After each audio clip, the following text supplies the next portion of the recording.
The April meeting of the Thousand Oaks Council on Aging is now called to order.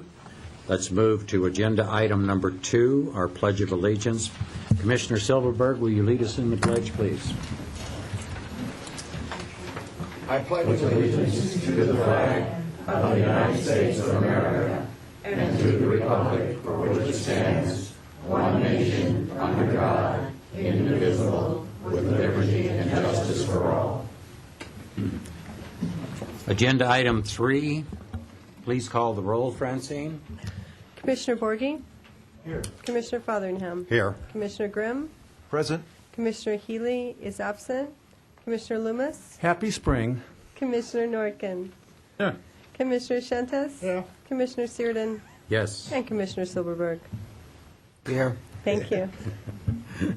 All right, we move into agenda item 4, which is public comments. We only have one public comment speaker request, and that is our very dear friend Susan Cashman. Susan is a former Miss Senior California and wants to tell us about the upcoming pageant here in Thousand Oaks. Susan? Thank you so much, Jim. Yes, I'm Miss Senior California 2007, and more importantly, I am the director of the Miss Senior Conejo Valley pageant. This is our 3rd year. We came on, we're the new kids on the block, and our first 2 pageants were just an absolute wow, and I'm hoping our next one will too. Why? Because this is one of the most exciting, positive, fun things for senior women. It's something positive. Keeps our seniors visible in a good way. Now, the Miss Senior America pageant started way back in 1972 with only 1 state. Today there's 40 states that participate. California came on board in 1986, and we just became, Miss Senior California became incorporated, which we're very proud of. We have one of our contestants just got married. Yes, she was 60-something years old, and they're newlyweds. And her husband is an attorney, and he's doing this pro bono for us, getting us established. But back to the Senior Conejo Valley pageant. This will be held at the Goebel Senior Center on Sunday, May 22nd. And I'm looking for contestants. The only 2 rules to enter this pageant, where you might end up as Miss Senior America, is that you must be 60 years of age and a citizen of the United States. Now, in California, we're a little different than the rest of the states. We're so big. We have 6 preliminary pageants, including Miss Senior Conejo Valley.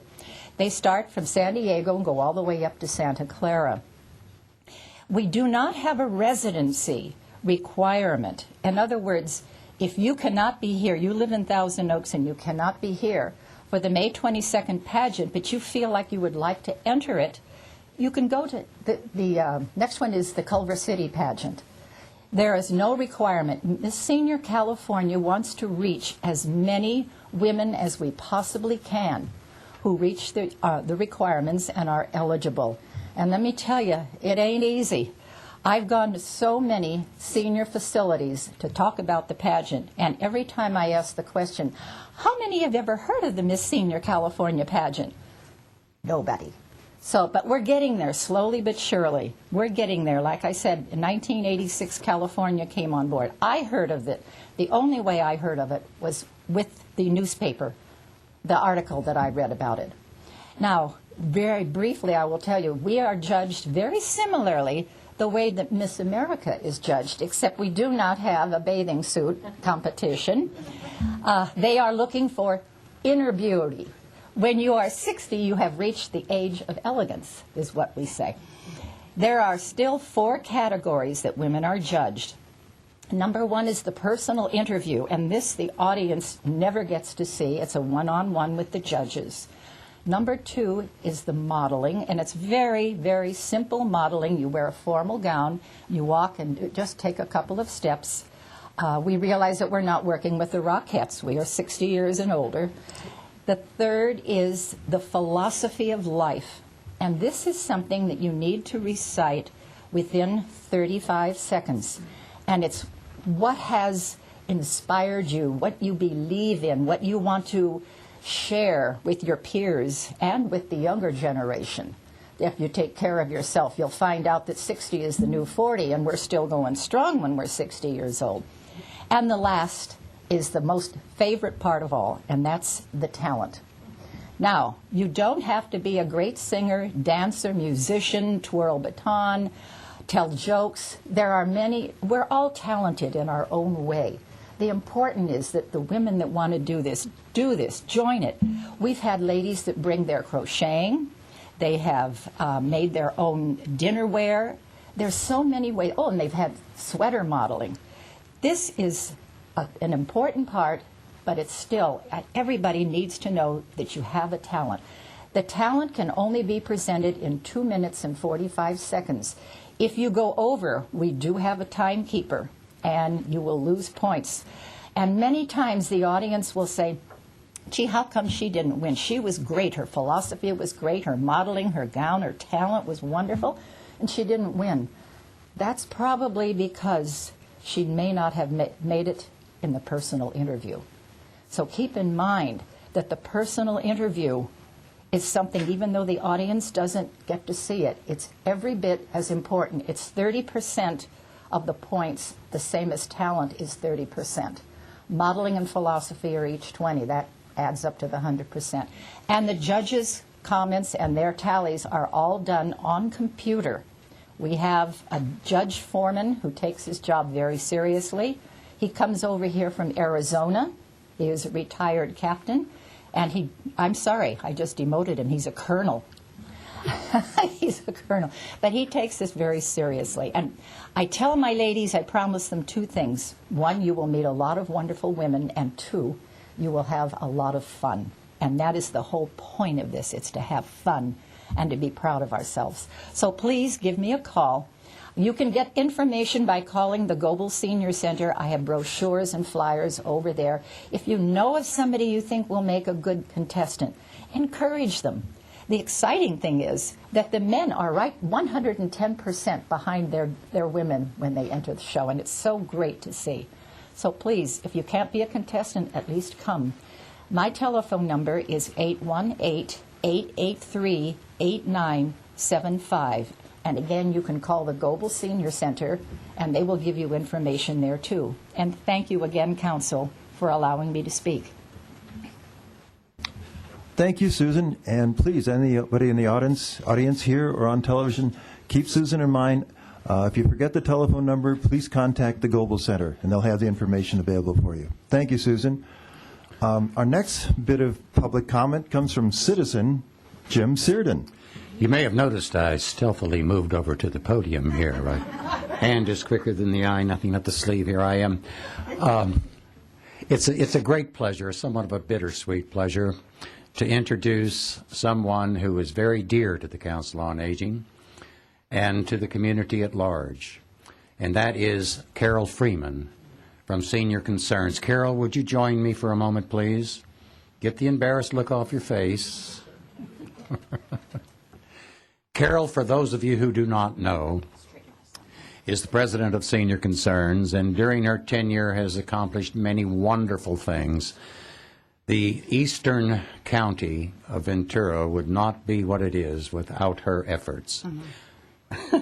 and that is completely true.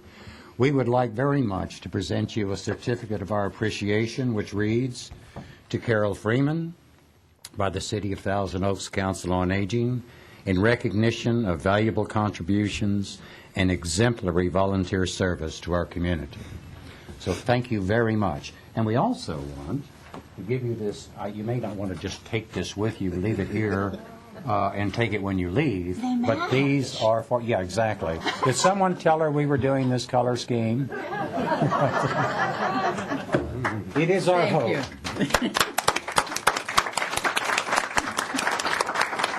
Carol is taking a year off and going to go see the world, and is our hope that after she's traveled the world and sailed the seas and climbed the mountains and got the pole position at the Indy 500, I think that's one of your goals, yes, then we do hope to see her back here every bit as active and involved. And Carol, from the bottom of our heart, you have been a great partner. She's been an active and a charter member of our SAMPIC activity, our Senior Adult Master Plan. I don't know what in the world we're going to do without you, but bon voyage. Thank you. Thank you.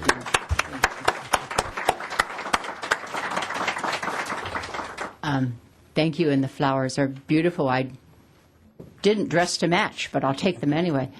I don't plan to retire from the world, just from my working job. So you may still see me around. I intend to remain involved with the SEMPIC committees on health and giving Brenda a little guidance on the assistance committee. So I'm still going to be in the community. You can't get rid of me that easily, but thank you very much for the honor.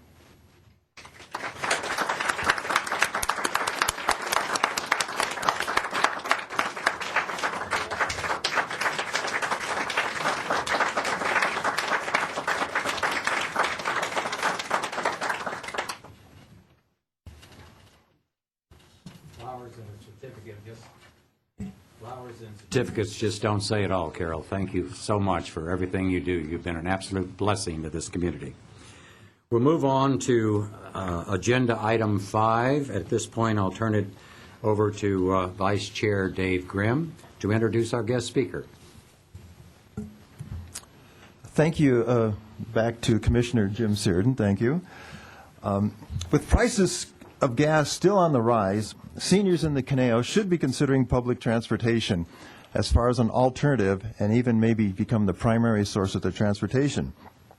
Mike Hauser, transportation analyst for the City of Thousand Oaks, is at our telecast today to update seniors on changes with our fixed route system, as well as to update everyone on some of the changes that have happened, let's say in the last month or so, on ADA and dial-a-ride opportunities.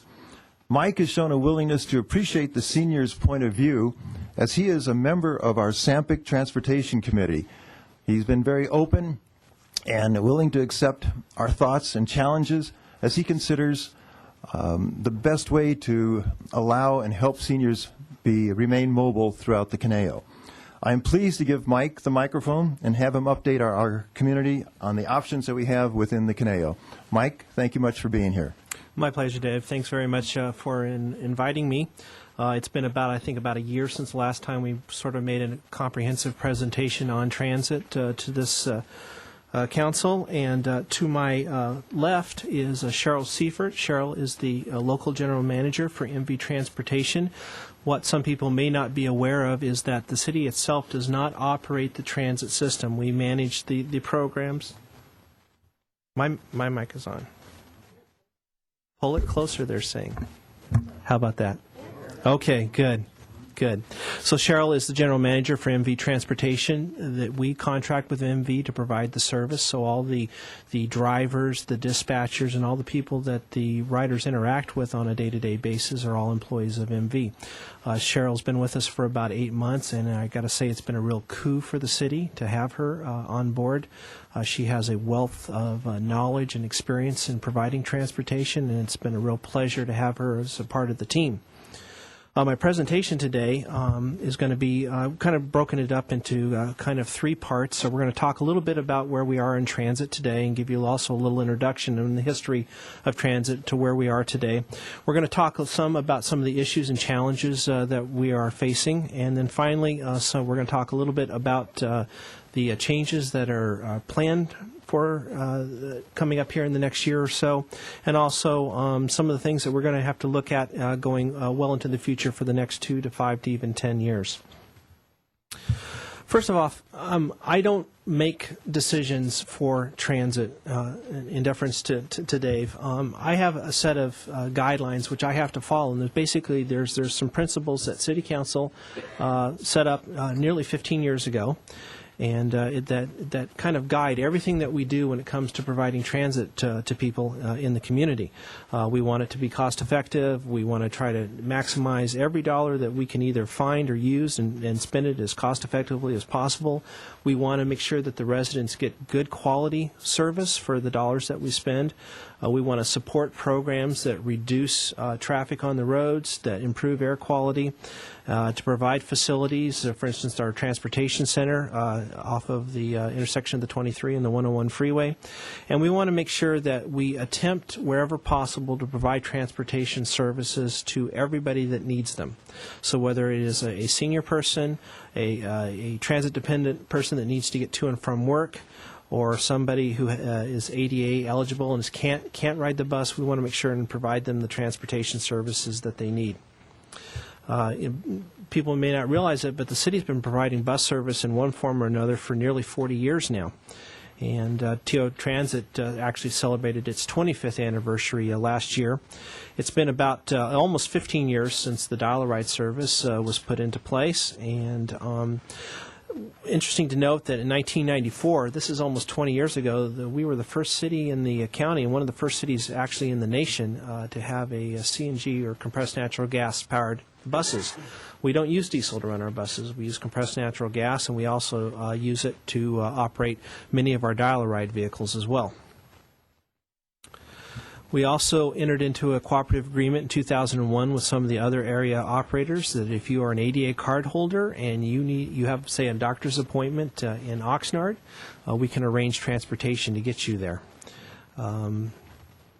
2005, we had 10 Dial-A-Ride vehicles. Today in 2011, we have 18. And Cheryl is constantly bugging me for even more. So I'm sure that we are going to expand on that number here fairly soon.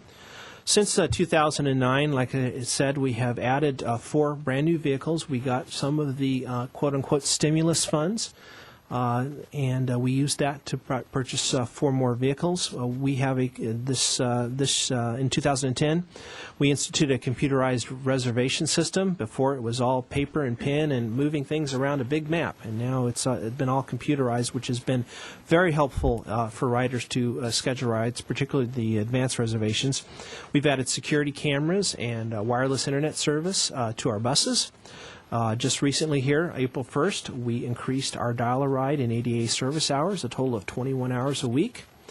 And we also began offering service to some of the portions, the unincorporated portions inside Thousand Oaks and contiguous to our city limits under a contract with the county, and I'll talk a little bit more about that in a minute. And we've also adopted a formal no-show and late cancellation policy, and I'm going to talk a little bit about that as well. You know, when we talk about the quality of service, it starts kind of with the equipment that we operate. As I had mentioned, it's all CNG vehicles. For our DAR service, all of our vehicles are brand new. They're either model year 2009 or 2010. Unlike many cities, we make sure that all of our vehicles are completely ADA accessible.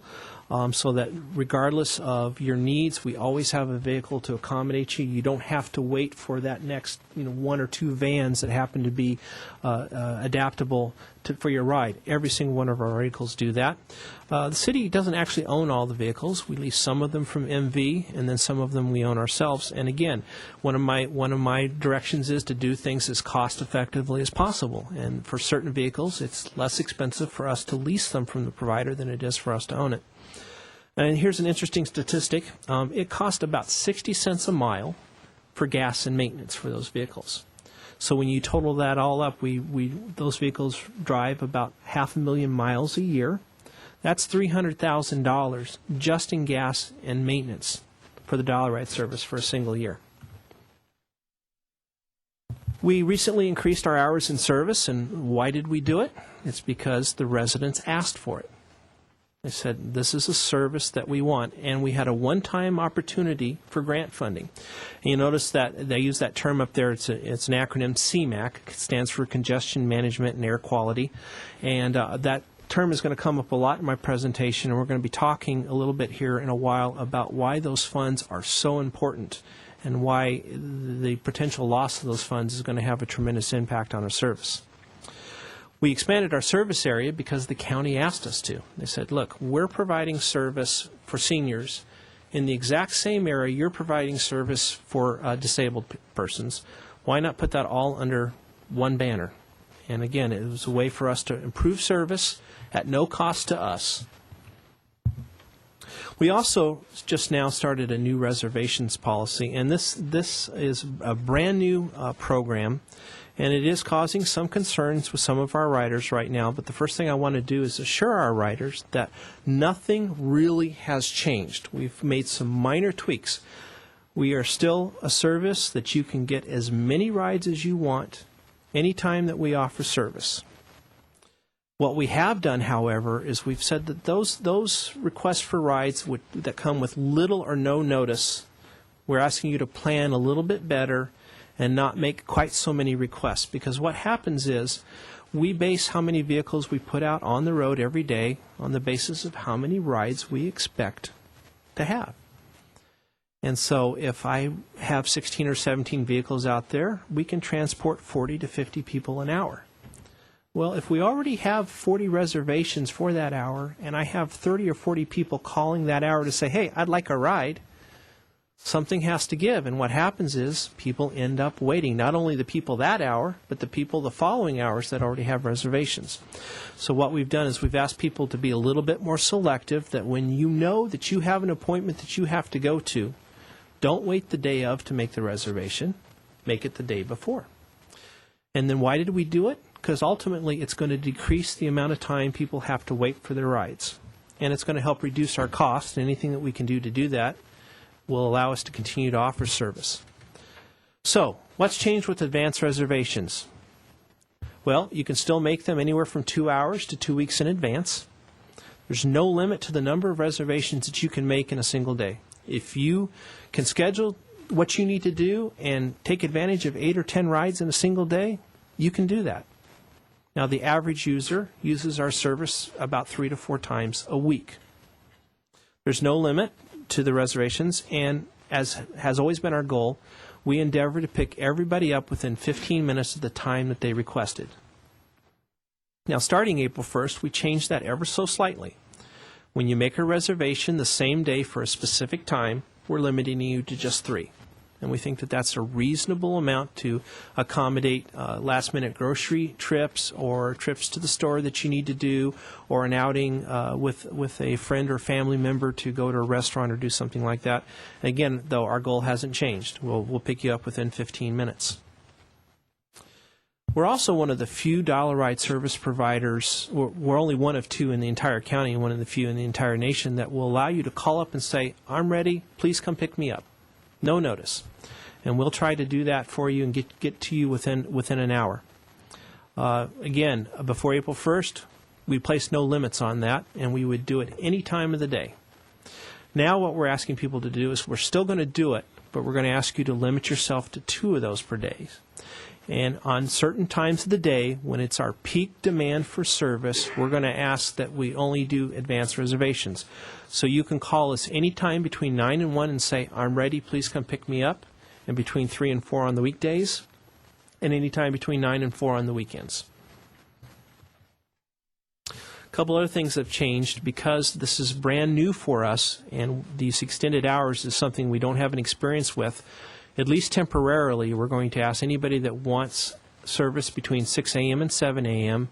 and after 5 p.m. to make an advance reservation. And then we're going to see here for the next 6 months or so what the demand for the service is like, and depending on how little or how much demand, we may make some changes to those rules. It's one of the great things about the service that we have here is it's constantly evolving and it's flexible. We do listen to our riders, and when they say that there's an area that we are not doing the best job we can, we look to see what we can do to improve that. The other thing that we implemented was a no-show and a late cancellation policy. Now, I have to say the riders on our service who use our service are actually quite good when it comes to letting us know that they don't want to ride. In some systems, the no-show and late cancellation rate can be as high as 30 and 40%. It's only 5%, so it's not a big problem for us. But even at 5%, that means that in an average year, we attempted to provide 4,000 rides that people said, no, I don't want them after all.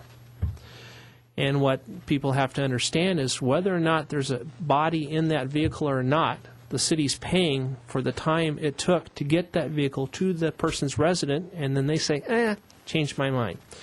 So what we're doing is we're saying, look, We all know that there will be situations where you will have to say, a last-minute change, can't do it. And that'll be okay, but if you're a person who is making reservations every day and canceling half of them, we're going to come to you and say, look, you have a pattern of cancellations, late cancellations and no-shows, and if you continue to do this over a period of time, then at a certain point we're going to say enough is enough, and we're going to do some sanctions, and those sanctions would be curtailing your reservation privileges or suspending your service altogether. Now, having said that, it's really my hope and my expectations that it'll never come to that point.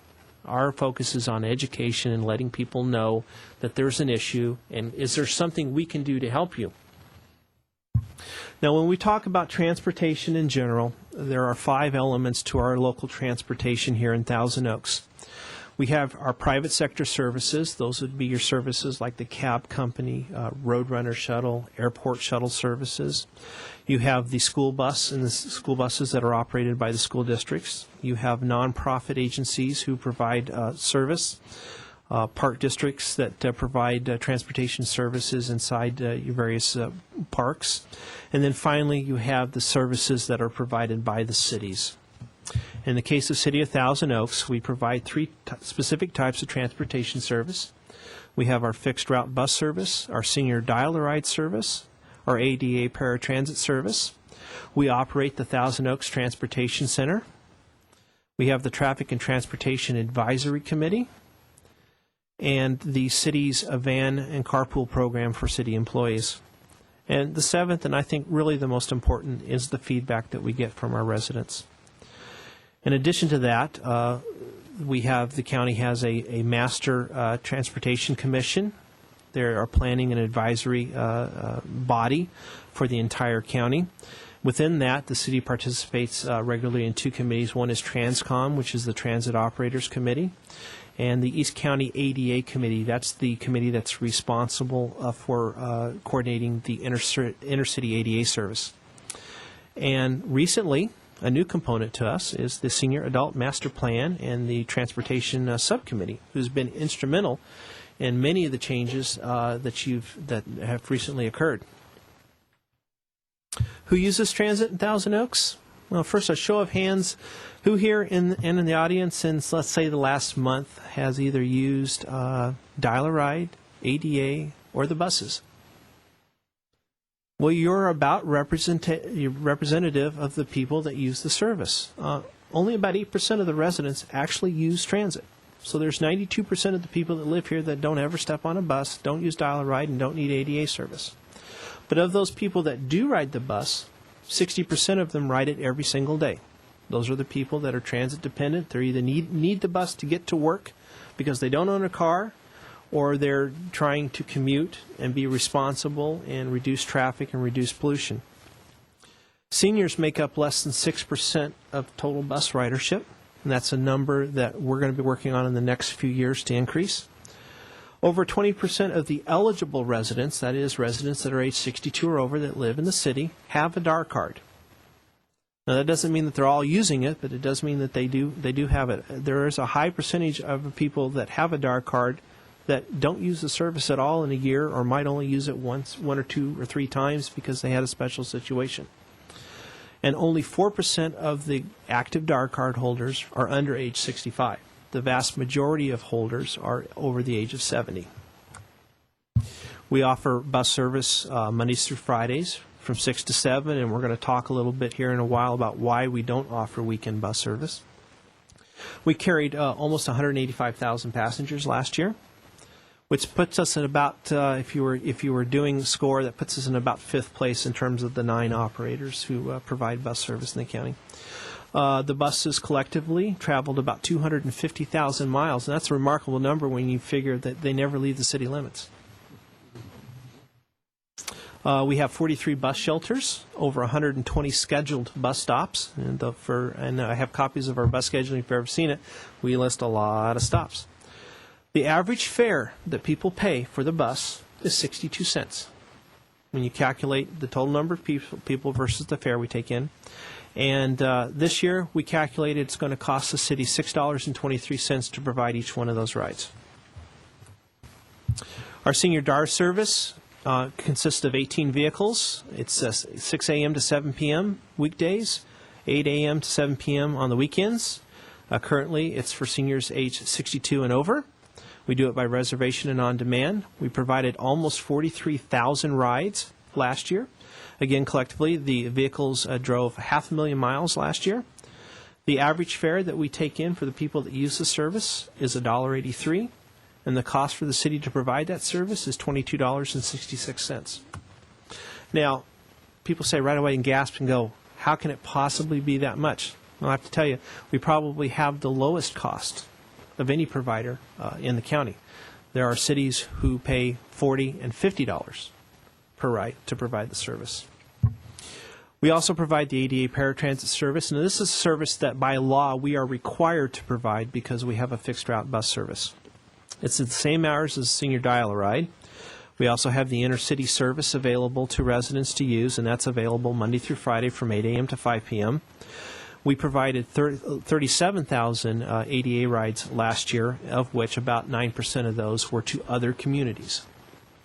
Now, it's interesting to note that prior to this year, we've always provided more rides to seniors than we have to ADA cardholders. This year, that's going to change. For the first time ever, we will be providing more rides to ADA cardholders than we will be to seniors. The Transportation Center is the one-stop shopping point, if you will, for bus service in Thousand Oaks. It's where all the major bus lines that service Thousand Oaks come together, in addition to the Oaks Mall.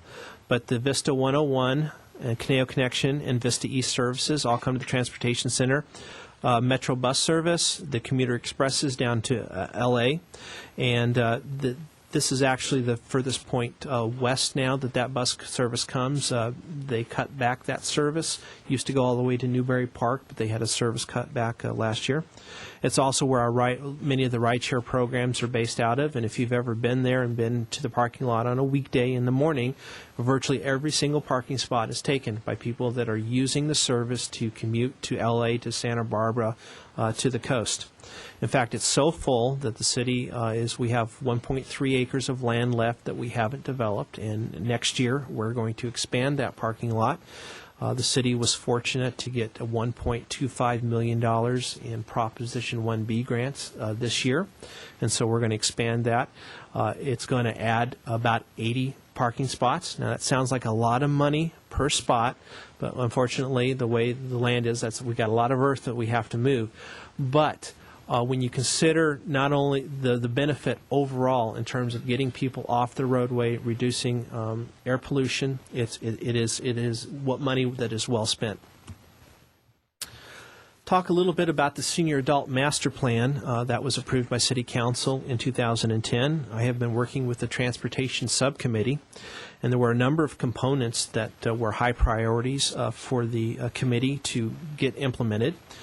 So the first two we've already done, and that was to place more emphasis on advanced reservations to cut down on the wait times, to increase the DAR in the 88 hours, and we've done that until 7 p.m., and hopefully by this time next year we'll be able to extend those perhaps even a little bit further if we spend our money wisely.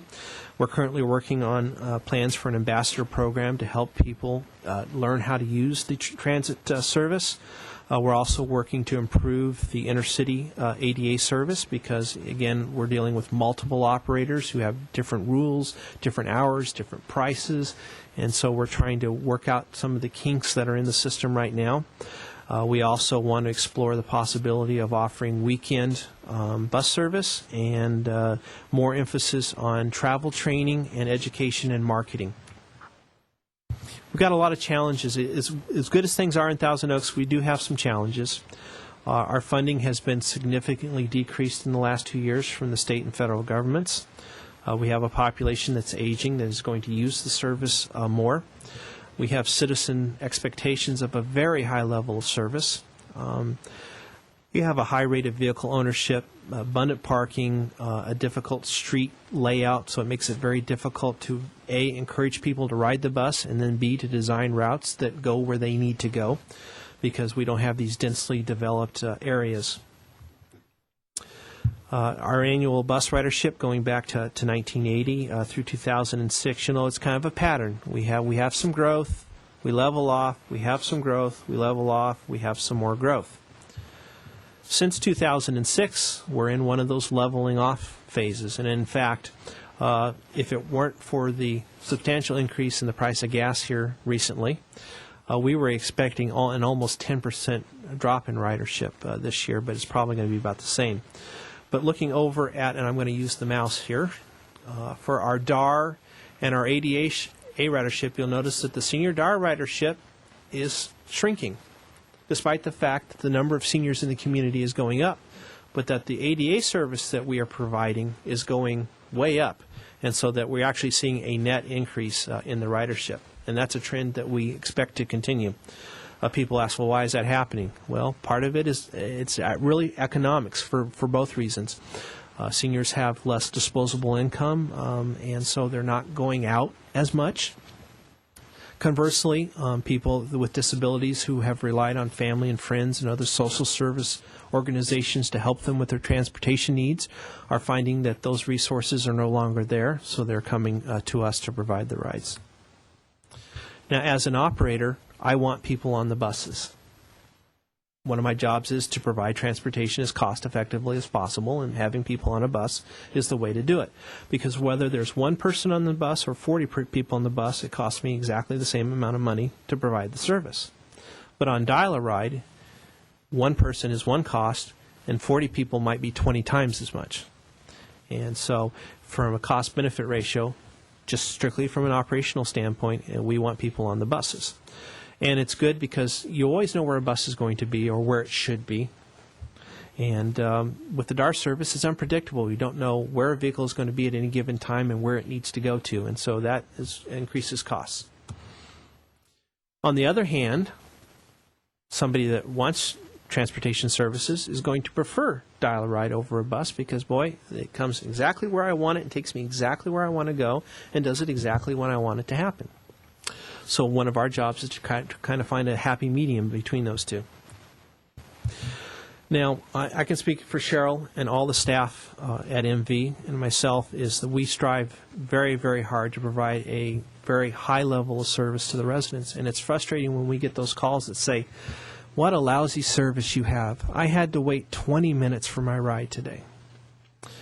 Well, I wish I could tell them, but I can tell this group, in many communities, the service doesn't exist at all. Or if it does exist, you call in and it's not when you want the ride, it's when can you pick me up? Because they have a limited number of service, and so if you have a 10 a.m. doctor's appointment, they may say, well, we have a slot open at 7:15 or 8:30. Which one would you like? There is no on-demand. You have to make all of your reservations the day before, and you get 10 rides a month, and once you've used your 10, that's it. So we do provide a very high level of service and a very low wait time, so we realize that even 20 or 30 minutes is a lot and makes people unhappy. But in many places, it's an hour to 2 hours is the standard of service. We provide plenty of reservation opportunities. Our average wait time for every ride we provide, including those that people call up and say, hey, give me a ride, is less than 20 minutes on average. Now, having said that, there is 3% of you that have to wait an hour or more. That's not good, and it's something we're working on. It's one of the reasons why we're imposing some of the restrictions on the on-demand and limiting some of the hours, is to try to get that number to 0. That's our goal. And we have some service coordination issues. We are one of 9 transit providers in the county. And so we don't talk to each other very well sometimes. Our buses operate at different hours. They go to different places. We charge different prices. We have different rules. And one of the things that we as operators are working on is to try to better coordinate our services. One of the things that the council is going to be considering here very soon is a change in the bus routes. And one of the reasons why we want to do that is we want to better coordinate with Vista. It makes no sense to somebody that gets on a local bus and goes to the transportation service and then has to wait an hour for the next available Vista bus because they just happened to miss the one that left 10 minutes ago. So we have to do a better job of coordinating that service. There's no centralized place to get transit information for all the operators. If you want information about Simi Valley Transit, you got to call Simi Valley. If you want information about Vista, you got to call Vista. I have a link on my website, but our dispatchers have, some knowledge of Vista, but if you really want the real information, you've got to go to the source. And we're all competing for the same smaller piece of the pie. And this is particularly important to Thousand Oaks, for those of you that have seen some of the recent census data, is our population is going up very slowly relative to other cities. And so our percentage of the total pie is going down and down because other cities like Camarillo and Oxnard are seeing growth. So they're getting bigger and bigger cuts of the pie. Now, we've had some successes. The Vista service, for all of its limitations, is a very good service. It's a very well-run service and provides a needed transportation component. As a Thousand Oaks resident, you can go all the way to Santa Barbara for $1.50. Or is it $1.75? Now, see, that's one of the reasons why you have to have the Vista person here, the service there. Or you can go down to L.A. to do that, or you can go to Simi Valley, or to Camarillo, or to Fillmore even. You can get that far if you need to go that far. And we have the Intercity ADA program. That is a voluntary program that the operators have committed to provide. There's nothing in the law that says we have to provide transportation service to disabled people outside our city limits. And in fact, the federal rules as they stand say that we don't have to provide service more than 3/4 of a mile past one of our bus routes. So there are entire pockets within the city of Thousand Oaks that we don't have to provide service, but we do. Some of our goals: forming partnerships to better provide service, better coordination between bus services. VCTC, the Ventura County Transportation Commission, is actually a planning organization.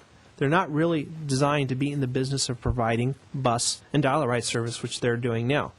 So it may be that it'd be more cost-effective and a better service if that was contracted out either to another city or another organization.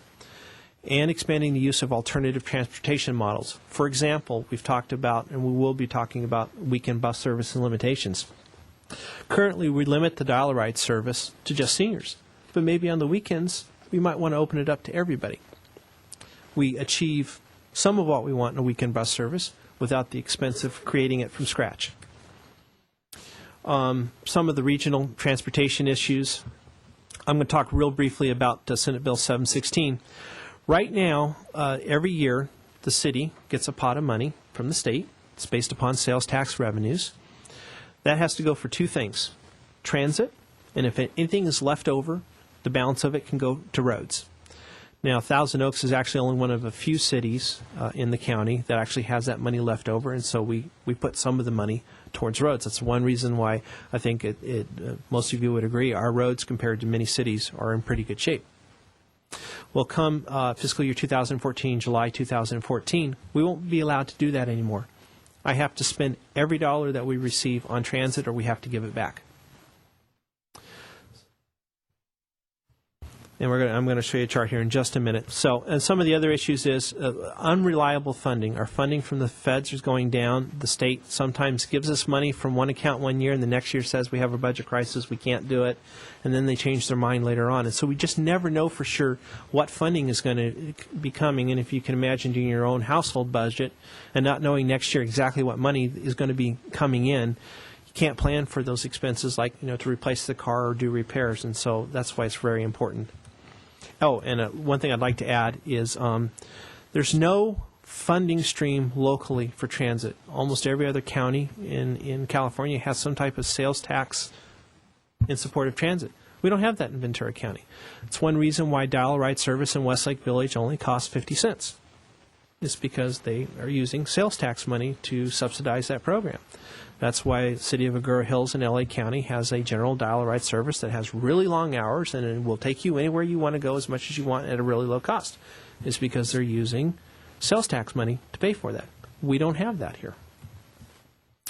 So some of our funding challenges at the federal level, prior to this year, any money that went into the transportation fund was protected for transportation. And this year they've said that firewall is going away. And so just like Social Security and some of the other things, people have their eyes on that money. Well, we got a pot of money in there. Why don't we use it for other sources, and we'll pay it back later on. We've also, the federal government has actually been allocating more money than there is in the funds. So what they've been taking money from other sources, and they say, no more. Got to live within your means now. The elimination of the CMAQ money, and I'm going to give you a chart here in just a minute to show you that. They're talking about eliminating that program entirely. In addition, there's some changes to how they calculate the money that we get every year, and the census may have a big impact. Right now, the city of Thousand Oaks is kind of its own domain. We're what's known as the Thousand Oaks Moorpark Small Urbanized Area, and we get funding based on our population and the services we offer. But next year, it may be the Ventura County urbanized area, in which case I'm going to be competing with all the other cities for a cut of the funds. In fact, it may even be that we may be in the L.A. County urbanized area. So you can imagine Thousand Oaks, Moorpark, and Camarillo trying to compete with the city and county of L.A. for transportation dollars. Of course, we all know the state budget crisis. There's some issues there. Locally, our sales tax revenues are down. We have reduced developer impact fees, which help supplement transportation. We're going to be talking about the fare box, the required fare box, and the shortfall. We have transit and streets right now competing for the same pot of money. And again, we have no local sales tax measure to support transportation. Now, the CMAQ funds, and this is why this program is so important to cities like Thousand Oaks, and while if the federal government gets rid of this program, it's going to have a real impact to us. The CMAQ funds have paid for all of our buses. That's grant money that they go out. So they've paid for 80% of our buses. They've paid for most of our van and carpool fleets. They've helped build the transportation center. They're helping to build a new bus storage and fueling facility. They paid for over half the cost to extend the dial-a-ride hours. If it hadn't have been for CMAQ money, I would not have been able to recommend to council to extend those hours. And it's going to be paying for the first year of extended bus service if council approves it at their April 12th meeting. So, great transportation method I think I've already covered, but it's, a lot of people say, the fare that I pay is covering the cost of the service, and in fact, it only covers a very small fraction of that. When you look at bus costs, the city last year spent over $1 million to provide bus service to the residents, and we expect to spend about 10% more, or $1.1 million this year. And that does not include the money that we also spend to support the Vista service. Every time somebody from Thousand Oaks gets on the Vista bus, it costs the city money. Our costs similar. We spent over $2 million last year for dial-a-ride service. We're going to spend almost that much this year. Our funding, vast majority of our funding comes from the state. So when the state goes bad, so does our funding. 15% from the federal government, the rest of it from the fare box and other sources. Now, in order for us to get funding from the federal government, they require that we take in 20% of the cost for the bus service in terms of fares and 10% for dial-a-ride and ADA service. If we don't do that, the city has to come up with the rest of the money. And they can use the general fund. That's the money that pays for police and fire. We can use the developer air quality impact fees, which is what we're doing right now. But as you all know, we're not doing a whole lot of development in Thousand Oaks anymore, so that fund is almost exhausted. From the state, we get Transportation Development Act funds. Again, those funds have to be used for transit first, and if anything's left over, we use it for roads. That's a quarter of 1% of the sales tax. We get state transit assistance, but right now the VCTC is using all of those funds to pay for Metrolink. And we got Proposition 1B funds this year. And in fact, we were very lucky. We had the foresight to go in and actually ask for these funds, not thinking that they would ever be available. The city's had such trouble selling bonds, and it just so happens that they managed to get in a bond sale last year, and so virtually everything we asked for was funded. So when we look at our funding from the state, just 2 years ago we were getting nearly $5 million. This year it was $3 million. Now we're going to get a bump next year because we were planning ahead, and nobody knew how far the bottom was in terms of the economy, so they cut that number way back. So next year we're going to get a bump up a little bit, but then the following year it starts going back down again. How the city's divided the money over the years. 2 years ago, transit got 25% of the money and 75% of the money went to the roads. This year, it's about half and half. But looking forward, and it's going to continue to be about half and half. But look at that number. We used $3.6 million in 2008 towards the roads, and this year, less than half of that, $2 million less to spend. And every dollar spent on the roads now is $20 that we won't have to spend later on because we waited too long to do it. We do split funding with the city of Moore Park. We get approximately 72% of it. They get the other 28%. It's based on population. When we get federal funds, again, we have to make sure that 20% of it is either covered by the fare box or city funds. It goes to specific projects. Now, before, we've always had enough. The first three items on there are kind of our basic expenses. We have to maintain the vehicles, we have to lease some of the vehicles, and we have to pay for the maintenance of the transportation center. But there's always been funds left over for other projects. But come fiscal year 12-13, we expect that we're not even going to have enough funding to pay for the basics anymore. So there won't be any money left over to do marketing or travel training, or to do any expansion, or to add vehicles, or to do things like that. Now, our users have some very specific needs that we haven't met yet, or that they're requesting.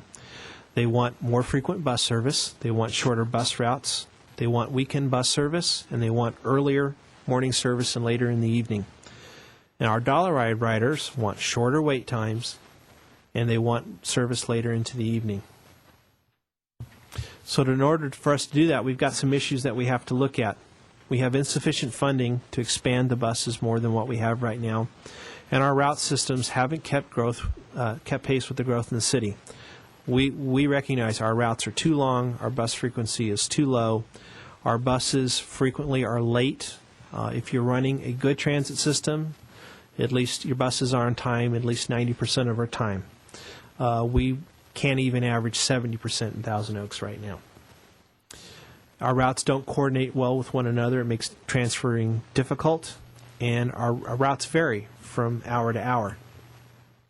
So what are we going to do to help fix that?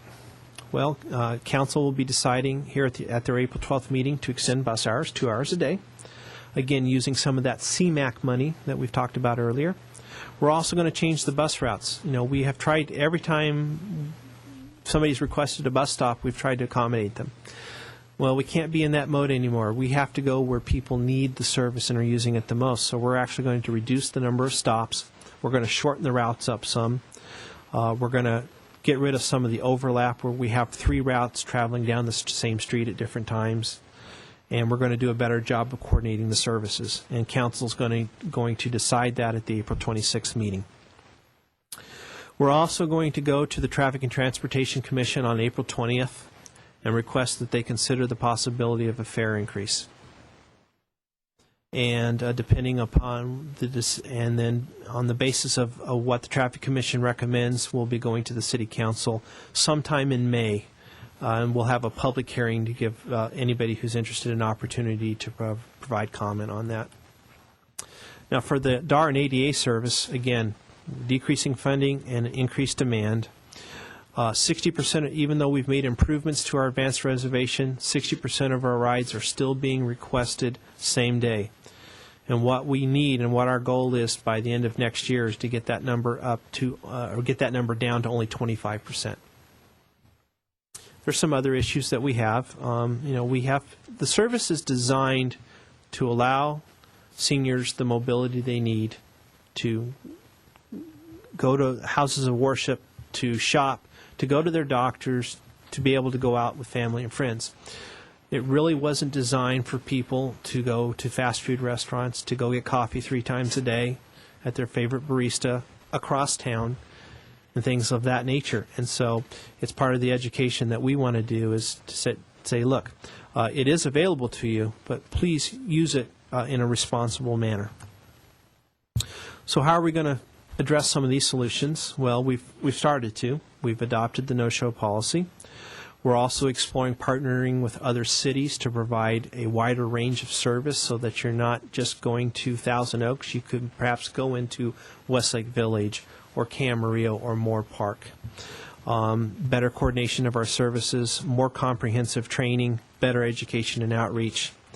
And we're also going to request for this service as well a potential fare increase, as well as raising the eligibility age from 62 to 65. So I put this kind of slide up and why are we picking on seniors? Well, the federal government has defined for transportation purposes, you're a senior at age 65. Now, operators are free to select an age lower than that, but you can't select an age any higher than that. And there was a VCTC commissioned a study back in 2007. It said, look, you really need to all be on the same page, and the page you need to be on is 65. Most of the major operators are already at 65, and those people that are age 62 to 65 or 62 to 64 make up a very, very small portion of our ridership, because most people really don't need the service until they're age 70 or higher. So this will help reduce our costs. This chart will show Gold Coast, which services Oxnard, Ventura, Port Hueneme, and Ojai, 65. The county's at 65. The Vista service is 65. The Oxnard Harbor Beach District Dial-A-Ride service is 65. The low is Camarillo at age 55, and there's a specific reason for that, and it has to do with Leisure Village. So if we were to implement a new senior eligibility age, how would we go about it? What would the recommendations be? The first thing we don't want to do is kick off anybody off the system that already has a card. So anybody that had a card, if we were to make this change already, get to keep your card, you get to keep the service. We would certainly give plenty of notice to residents that we were going to make this change, and that if you were in the bubble between ages 62 and 64, we would make sure and give you plenty of time that if you wanted to, just for insurance purposes, don't need it now, but you might want it in the next year or two, we'll give you an opportunity to sign up for it. The other thing that we have to look at, and what's probably going to be the most difficult issue, is fares. If you look at our fare chart here going back all the way to 1976, you'll notice that since 1986, that's 25 years ago, we haven't changed the senior fare. It's the same as it was 2.5 decades ago. We haven't raised the fare for adults in 12 years. And if you took 1980, well, here, we'll get to that chart. So looking at a chart here of some price comparisons, you'll notice in the red line, that's our senior fare, bus fare. Hasn't changed.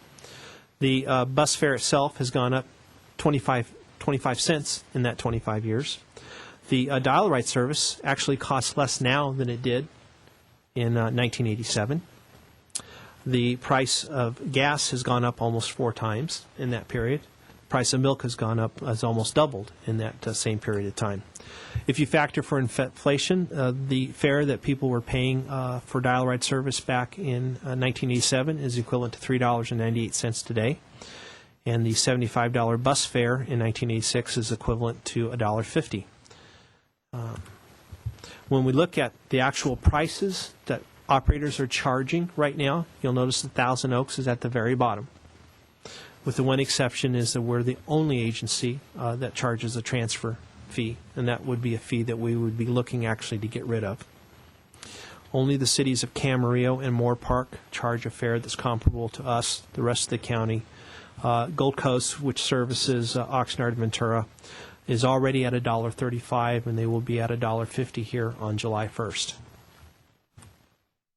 When we look at the dial-a-ride and ADA fares, when the service started, it was $2. And then the operators got together and said, you know what, we really all need to be charging the same price. And so for almost 20 years, actually a little over 20 years, we did that. And the last time we raised the fare was back in 2006. However, last year, Gold Coast raised their dial-a-ride rates to $2.70, and they're going to go up to $3 here. So our rate for dial-a-ride service, again, is the lowest in the county right now, matched by Moore Park and Simi Valley. You notice in Santa Barbara, they're already paying $3.50 for a dial-a-ride. We talked, and we're going to talk a little bit more now about the fare box recovery. Our rates are pretty low compared to some of the other operators in the community for our bus service. And you'll know Vista has actually, they're above the 20%, so they're actually doing good. Well, when we talk about filling in this shortfall, last year the city spent $175,000 to put into the kitty the money that people didn't pay in fares, that the federal government said that they should be paying. This year it's going to be almost $210,000, and next year we project it's going to be $240,000. So if the city spent that money on something else instead, what would it get? Well, it would pay for a fifth bus route so that we could even further reduce route times and wait times and improve our on-time performance. It would be enough money for me to go out and purchase 3 more dial-a-ride vehicles and pay for the service for an entire year. It would pay for 16 hours of weekend bus service and an extra hour on dial-a-ride every day of the week for an entire year. So, Council's going to have some options to look at, and I want to emphasize now that what I'm going to show you here are just representations. These are not exactly what Council will see, because I don't know yet what the Transportation Commission is going to recommend. But fare option number 1 is sort of let's just get it over with kind of option. Let's get it up to where we need to, in which case the bus service would go up from $1 to $1.50. Senior and disabled rates would go up a quarter to 75 cents. Dial-a-ride would go from $1.50 to $3. There's some benefits to this option in that we meet our fare box return and actually have just a little bit left over, which means we can keep fares stable for several years. And it also would mean that there would then be funds to use to do other enhanced services like weekend bus service. Option 2 is a variation on that. We go ahead and raise the adult fare to where it needs to be, but we hold the line on senior and disabled fare, and we do a slightly less reduction, a slightly lower fare increase on dial-a-ride and ADA service. Doing it this way, we almost meet our fare box return for bus, and we do for dial-a-ride. We should be able to keep the rate stable for at least 2 years. And it's a direct benefit to seniors and the disabled in particular, because their fares on the bus aren't going to change at all, and the dial-a-ride rate increase will be reduced. Option 3 is a variation of option 1. It's the same fare increase, but what we would do is anybody that was a DAR card holder or an ADA card holder would ride the bus for free. There'd be no charge. So instead of paying $3, or in this case $6 for your round trip, if you were able to ride the bus and do the same trip, it'd cost you nothing. But the benefits to option 3, we close the fare box shortfall. Rates would remain stable. It would be a benefit to DAR and ADA card holders. It would reduce our DAR expenses, so we could put that money towards another transportation program. And then finally, a fourth possible option would be to do the rate increases that we need to do, but phase them in over time and still do the free service for the ADA and DAR card holders. In this case, we'd go up a quarter on the adult fare, 75 cents on dial-a-ride, and then we basically do the same increase a year later. It'll close the fare box shortfall in the second year. We phase in the increases over time, and it has the same dial-a-ride and ADA cardholder benefits. Now, some of the other fare changes that we're going to ask Council to consider: elimination of the student fare class. We're the only transportation provider in the county that does that. Eliminate the transfer fare fee, and so even if your rate does go up 25 cents for the fare, regular fare, if you have to transfer to another bus, it's actually really only a net increase of a dime. To eliminate the value pack tickets, very difficult to manage, and I think what we need to do is instead offer unlimited daily, weekly, and monthly passes. We already do that weekly, but we need to do a daily and a monthly pass. We do need to increase the cost of issuing the DAR card. It costs us 4 times as much to actually issue the card as what we charge for it. So what we want to do is to capture that cost, but instead of making you come in every 4 years to renew it, You get one card and it's good forever. And potentially a surcharge on on-demand. And that surcharge would be something like, if you want an on-demand ride, we'll be happy to provide it, but it'll be an extra $1 or some number like that. So what's coming up for transportation? Because I've run out of time here. We're going to hopefully expand our bus service hours and improve the service levels. We're going to be purchasing 2 new buses in 2012. And that'll be grant funded, and unfortunately, I can't use that money for operations. It has to be for capital purchases, so it's not that I'm going to purchase buses and not provide weekend bus service. We do have a new bus storage and fueling facility that's going in. It's part of the new household hazardous waste facility that's being built. Again, grant funds, capital can't be used for operation, and we're going to expand the transportation center parking lot. Some of the things that we're going to have to decide here into the future is whether or not we can afford, and if we should, add additional bus routes and continue to expand the DAR and ADA service, whether or not we can partner up with other cities to provide service on a regional basis, whether or not we want to add weekend dial-a-ride service instead of a weekend bus service, or whether or not we want to give up the transportation program altogether and give it to another agency to run for us, or whether we want to be the big person in the room and run services for other agencies, because generally what you do that is you charge your cost plus an administrative fee, and so you get both more funding for your own service plus economies of scale. The other issue is, though, we may be doing some kicking and screaming. As the funding is going down, we may have to make some hard choices. Those choices might include, we might have to give up the bus service in favor of a general dial-a-ride service. We might have to give up the intercity ADA service. We might have to give up weekend ADA service.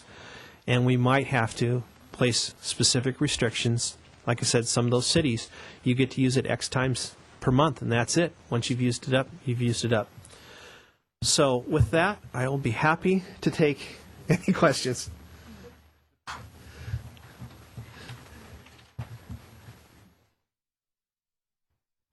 Okay, one more time. Who raised their hand?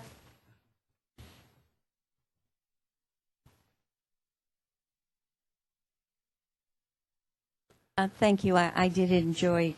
Is this on? I did enjoy your informative talk very much. Do you have to update your card, your dial-a-ride card now? Right now you do. It's good for 4 years right now from the date that it's issued. And our goal would be then to get a card that never requires somebody to come back. And what is the area for dial-a-ride? Is it Thousand Oaks, Newbury Park, Moore Park? It's all of Thousand Oaks within the city limits, plus the unincorporated areas in Newbury Park, Ventu Park, Lynn Ranch, Rolling Oaks, Hidden Valley, and Lake Sherwood. Currently, it's not available to Moore Park, but I can say that there are thoughts and discussions about the possibility of expanding that. I think the first place where it might be a possibility would be Westlake Village. And it's my understanding that you cannot travel outside of this area. Is that correct? On dial-a-ride, that is correct. However, if you are an ADA card holder, you can travel outside the area. And what is the cost of a transfer fee? It's not so much a fee, it's done by zones. So as an example, if you're an ADA card holder that wanted to go to Oxnard, you would pay $3. That would be $1.50 for Thousand Oaks, $1.50 to get you to Camarillo to the transfer point, and then you would pay the Gold Coast Transit fare of $2.70. So it varies depending on where you're going and who's providing the service. Thank you.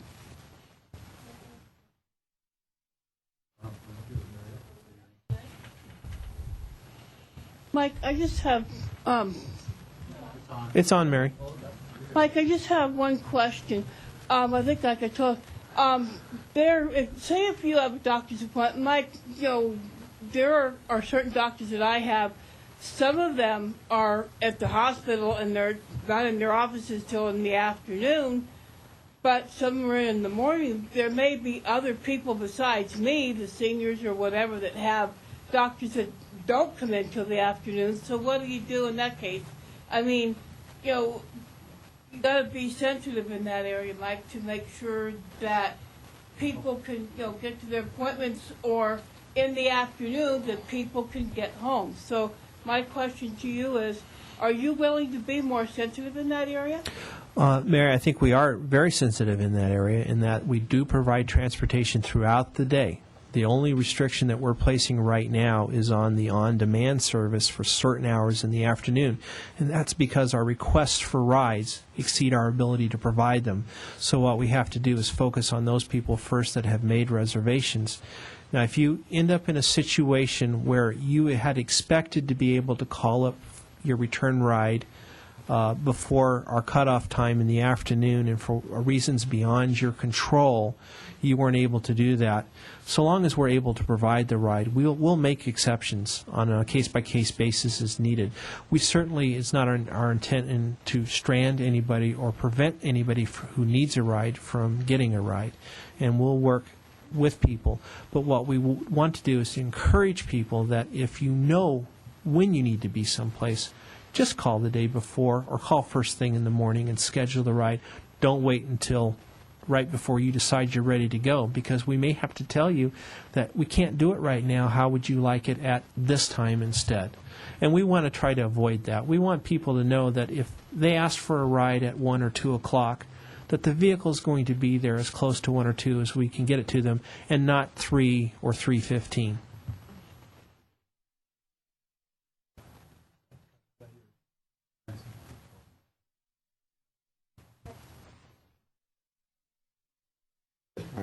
On page 4, slide 19, where it says senior DAR service, can you give a breakdown of where the $22.66 goes?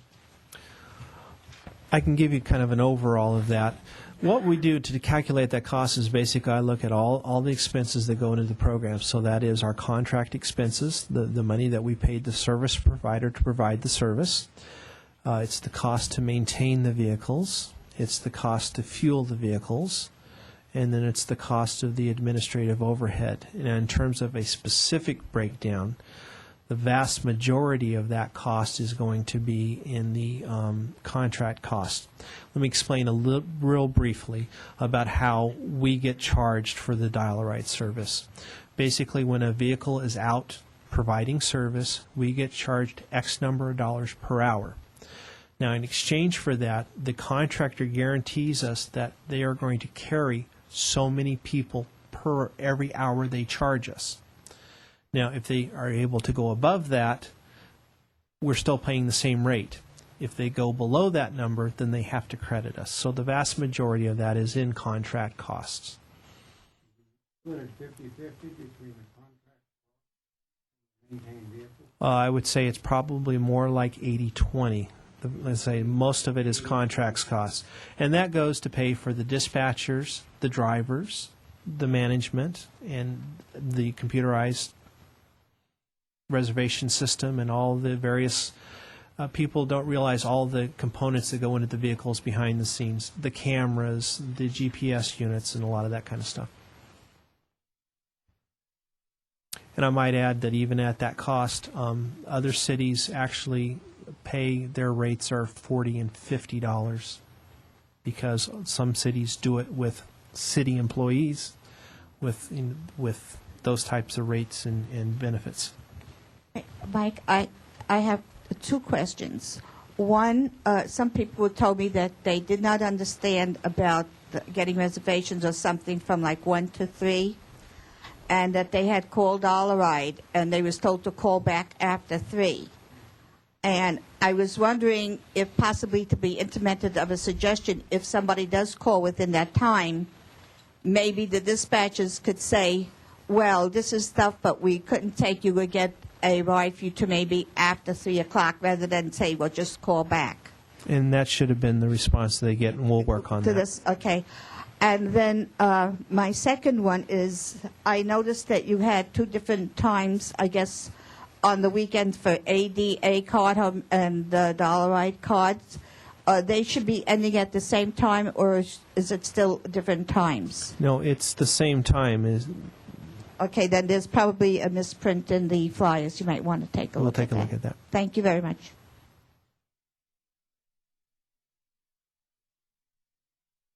Oh, and Audrey, I think I can answer that question for you. If you'll note in the brochure, we printed those brochures prior to the April 1st, so we had to provide the times that were current as of the date of the printing and the times effective April 1st.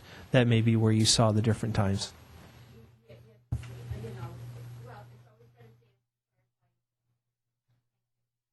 Mike, speaking of clarification, also on slide 19, the slide reads that the senior DAR service average fare per person is $1.38, but you said $1.83.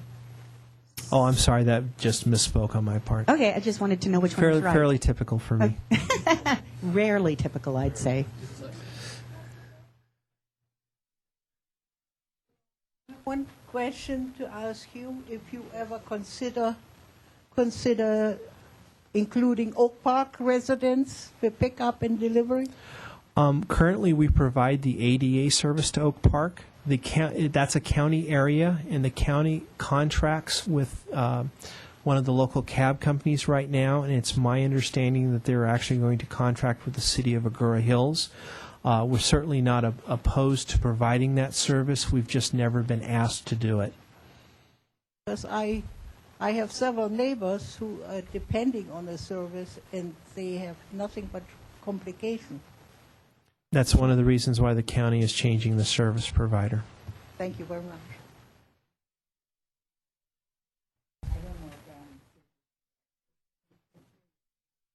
Is that close enough? Oh.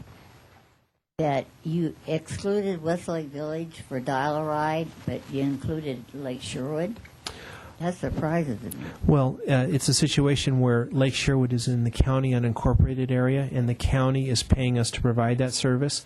The city of Westlake has their own Dial-A-Ride service.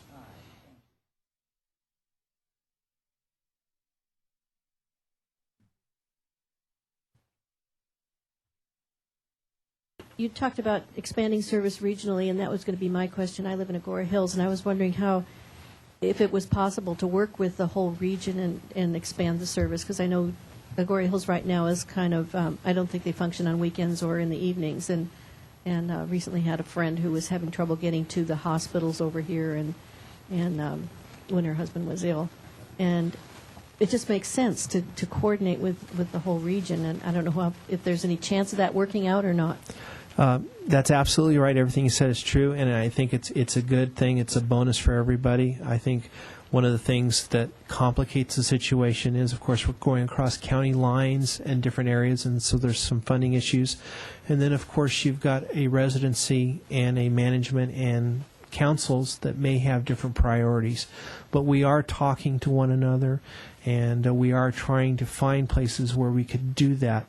I think one of the things that's going to be a benefit is that several of the agencies near us are currently going out to bid on their services, and depending on how that works out, we may have one or more companies that have the majority of the service, in which case then we can talk to one another and find ways to do that coordination. So it is something we're working towards. It's not something that I think will happen near term, but it's part of that big 2 to 5 year picture that I talked about that we're going to be working on. Is it Amy Brink that you work with over in Agoura Hills? One of the people, yes. I have a quick question, Mike, if you don't mind. You probably covered this, but I'm old. Would you restate again the policy on no-shows, and is it different from normal pickups versus reservations? Sure. There's two aspects to it. We'll talk about the no-show first. Basically, we consider any time that you have any type of reservation and you give us an hour or less notice, either by phone or if we actually arrive and you tell us that you don't want the ride, we consider that a no-show. If you give us anything less than 2 hours notice for a same day or an advanced reservation, we would treat that as a late cancellation. Now, you don't get both. If you call, an hour and a half before, that's just a late cancellation. Or if you call an hour or less, it's just a no-show. And one of the things we want to emphasize to people is that you have to do this frequently and on a continuous basis to even get our attention. If you have, like we all do, those occasions where your plans change at the last minute, even if you only made one reservation that day and you late canceled that reservation, it's not going to have any impact to you. Once an impact has been established, though, have you established guidelines as to what the Yes, we have. ramifications are? The first thing that's going to happen is that Cheryl's going to call you and say, we need to work on this. And then the phone call doesn't work, Cheryl's going to send you a letter. And if that letter didn't work, Cheryl's going to send you another letter. And if that didn't work... Sounds like negotiations. Yes. And then if it gets to that point, and we're talking a period of probably anywhere from 30 to 90 days of trying to get you to be more responsible, then you'll get a letter from me that says, we're sorry, but for a week, every time you want a reservation, you got to call and reconfirm it at least 2 hours in advance. And if you don't, we're going to automatically cancel it. If that doesn't solve the problem, then I'm going to send you another letter saying, we're sorry, you're not going to be able to use the service for a week. And if I have to do that twice in a row, then we'll suspend you for an entire month. That being said, again, it's my hope and it's my expectation I will never have to write one of those letters. But at least it's on paper now that should it be that bad, we can do that. Do you have a statistic that maybe you've already given it on number of no-shows, number of things that are currently operating on? Yeah, it's about 5% of our total ridership, or about 4,000 rides. In real dollars, that works up to over $100,000 of cost annually that we spend for service that somebody decided that they didn't need or want. Yeah, Mike, thank you very much for the very useful presentation and for all the support that you're giving us, giving Council on Aging et al. What's it say? Okay. You mentioned in one of your slides that 6% that the ridership is of the seniors is 6%. Was that the bus or the dial-a-ride or? Sure. Well, of course, senior dial-a-ride, it's 100%. Yeah, right. So it's 6% of the bus.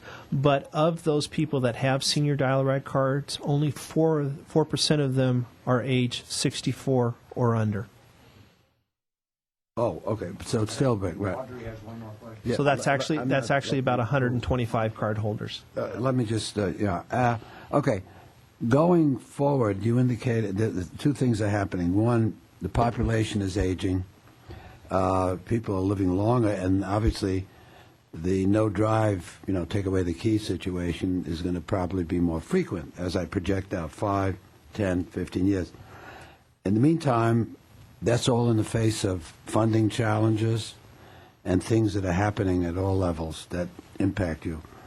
Have you done any 5 to 10 to 15-year projections? I know the city says I'd like to get through the next year or two, but have you actually looked at 5, 10, and 15 and see how that projects? We have, in terms of the population demographics. If things stay the way they are right now, in 15 years, we will be providing twice as many rides as we currently are. That being said, we think that the use of the service is unpredictable in terms of people are living longer, so there may be even more of an increase. We don't know what the life expectancy is going to be 15 years out from now. We also don't know what the other transportation services that might become available. I mean, when you look at that senior, the intercity service basically didn't exist, or nobody had even thought of 10 years ago.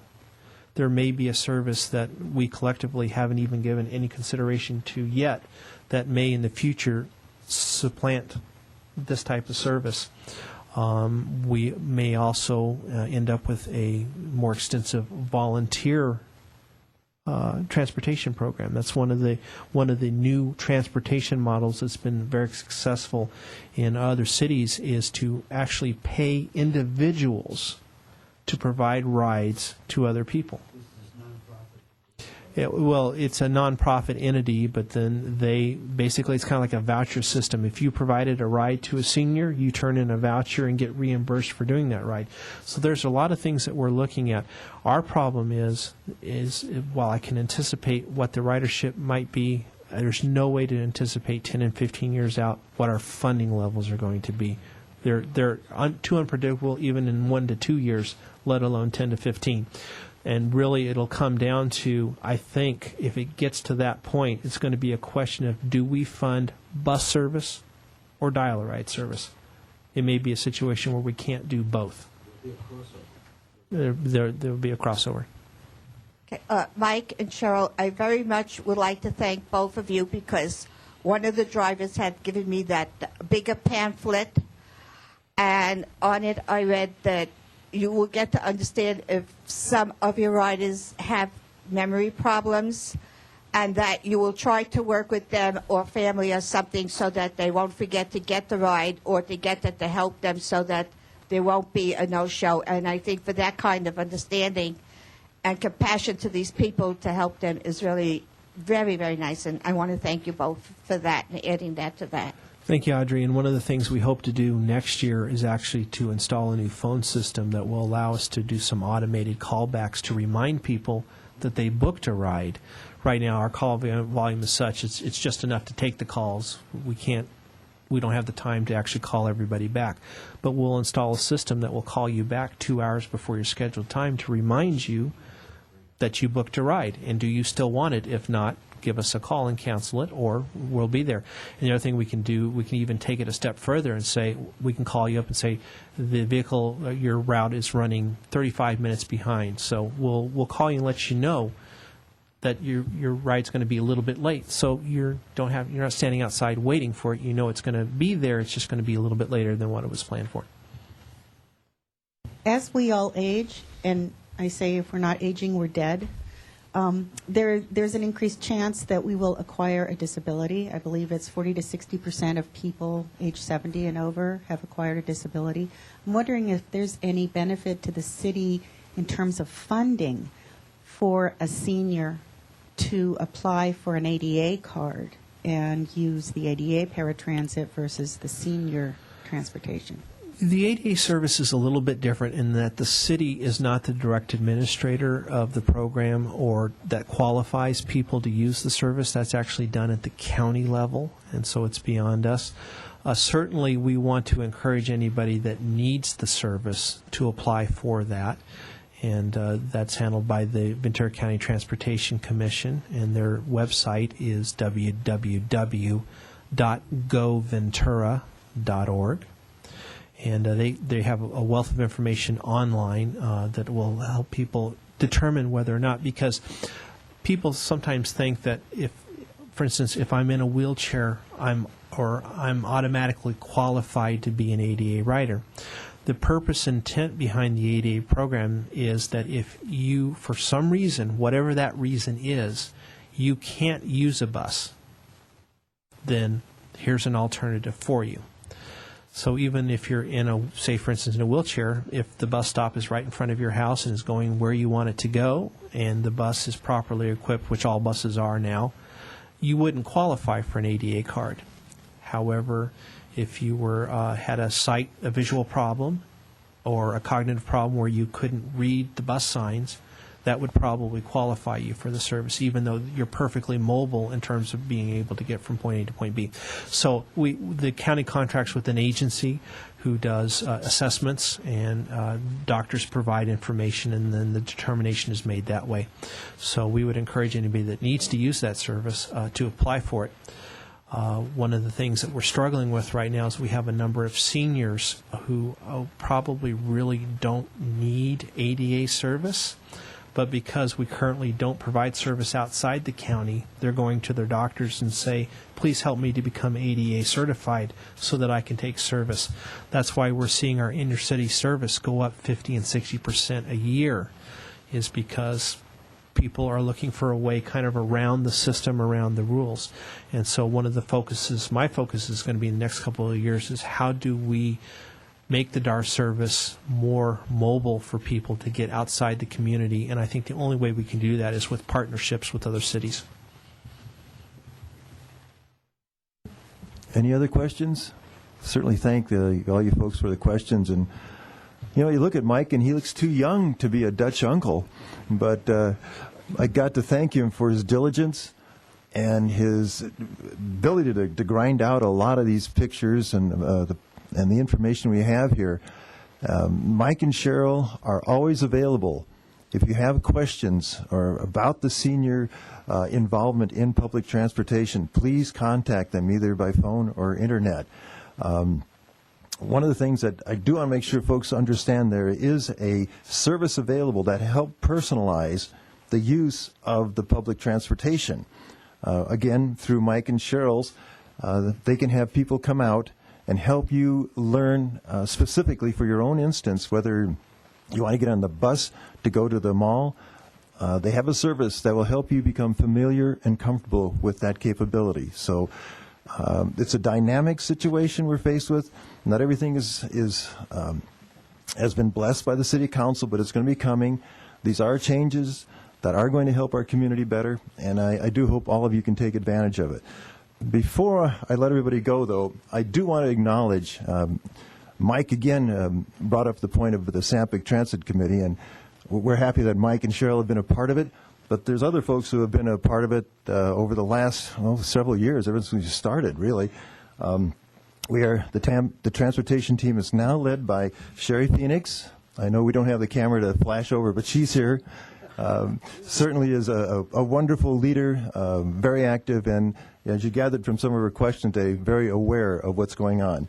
I want to acknowledge Dennis Woods, Audrey Faloga, sorry Audrey, I know I butchered that name again, Jane Messier, Sandy Kane, Cheryl Seifert, again as a manager over the Transit Center, always available, always happy to talk with you folks to make the transportation system better for you. Mary Harris just took off, but she's been a part of it also. And I got to acknowledge the godfather of the transit system. Joined us late, and he looks like he's enjoying his senior life now, Roy Davis. Thank you for getting things started, Roy. Thank you again, Cheryl and Mike, for being here. And let's use it, folks, or else it will be losed it. Okay, let's move on to item 6 on our agenda. Item 6A is a report on fraud. Who's scamming us now, Marty? Oh, everybody. I came across this article in the AARP Bulletin just this last month. I better read this. I want to get this right. It starts off by saying, folks over 65 make up only an eighth of the U.S. population, but as many as a third of all the scam victims. The writer goes on to say that the reason for this is the aging process just calls us to think more slowly. Our memories just don't run as fast as they used to when we were younger. Well, first of all, I question his statistics. First of all, a fifth of the population are teenagers and below, so they don't even count in the statistic at all. Even then, eliminating them, seniors do represent a larger proportion of the people who are scammed than they make up in the entire population. Well, be that as it may, well, does it really matter why we're being scammed, whether it's a mental problem or not? It doesn't matter. Young or old, everyone is a possible victim, from the young mother who leaves her handbag in the shopping cart while the thieves' accomplice kind of distract her while the thief dips in there and takes her wallet out. It happens quite often right here in Thousand Oaks. Or to the old guy who makes an inappropriate investment. Doesn't matter how old you are, we're all vulnerable. So just be careful and take your time. Don't rush into an investment or to send money to a fake charity just because it has a nice sounding name. The scam will try to fool you, and sometimes they use the name of a legitimate organization to fool you. So just don't rush. One of the favorite rules is you got to act now. If you try to rush it, do it now, it'll be too late. It's never too late. A legitimate charity, organization, or offer that is here today will be there tomorrow, just as it is now. So, and that phone call you get from the hospital saying your relative is there and they need the money right away to take care of them, or you get a call from the jail saying, oh, your relative's in jail, so you got to send bail money right away. Well, first of all, hospitals are used to waiting for their money. So take your time. And I'm sure you don't have relatives who are likely to end up in jail. So call home. Call the relative and find out whether he's home or not. There was a case where a grandmother called up, got the call saying her grandson was in jail, called up the mother, her daughter, and said, hey, Ken's in jail. We got to do something. Got to send $2,000 right away. No, she said. Ken's right here at the dinner table having a snack. Grandmother didn't believe her. Insisted she had to send the money. Did she send it? No, I think she didn't actually send it. But, the scammers are really good at this. They'll make you believe almost anything. So, just take your time. There is no rush. What you want to do is make sure you protect your personal information. Your Social Security numbers, your bank account numbers. Be careful with those things. Check your credit reports. Check those credit card statements when they come in. Make sure all the charges are the ones that you made. Everyone at any age is a target, so be careful. Take your time. There's never a need to rush to give away your money. Okay. Thank you, Martin. Okay, we're going on to agenda item 6B, which is legislation. Nick, do you have something for us? Yes. Last year, I had my bathroom remodeled, motivated by a desire for two specific changes, one of which was to install some grab bars to reduce the risk of my taking a fall that would result in serious injury, and the second of which was to replace the faucet controls. I had some controls that would be very difficult for somebody with arthritis in their fingers to operate, and all of this was intended to make it easier for me to stay in my home for as long as possible before I was forced to move into another facility. And along those lines, we have an array of services that are currently provided by the County of Ventura that are called in-home supportive services, and they include such things as some light housekeeping, bathing, a little cooking, maybe some shopping and things of that sort for low-income seniors and disabled individuals and the children of disabled individuals within the county. And the purpose of this program is to enable these people to stay in their own homes for as much of their life as they possibly can without being institutionalized, that is, without going to a nursing home. And what I want to talk about today is that there are a variety of bills in the state legislature related to this program right now. Unfortunately, they're all sort of backburnered right now by the state budget issue, and this whole concept of in-home supportive services is one of the political footballs that's involved in our budget debate. So that there isn't really very much to report in a positive sense, but I would like to point out that that these services and so forth are of benefit to the taxpayer as well as to the individuals receiving the services.